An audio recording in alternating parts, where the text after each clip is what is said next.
मटियारी तालुके जी union council अर्ज़ी हकड़ा जे chairman गुलाम मोहम्मद हकड़ो मटियारी में मीडिया अॻियां दाईंदे चयो त आउं यूनियन काउंसिल अर्ज़ी हकड़ा जो मुंतखिब चेयरमैन आहियां। असल मटियारी वेझो ॻोठ अर्ज़ी हकड़ा जो रहाकू आहियां।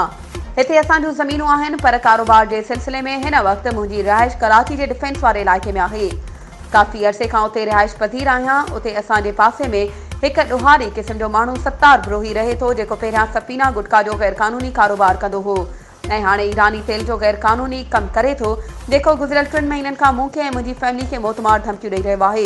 कॾहिं चवे थो त तोखे अगवा कराईंदसि त कॾहिं चवे थो त तुंहिंजे ॿारनि खे अगवा कराईंदसि, कॾहिं चवे थो तोखे कूड़नि केसनि में जेल विझराईंदसि। मुख़्तलिफ़ वक़्तनि ते फ़ोन कॉल व्हाट्सएप ते मूंखे तोड़े मुंहिंजे घर जे भातियुनि खे मोतमार धमकियूं ॾेई रहियो आहे।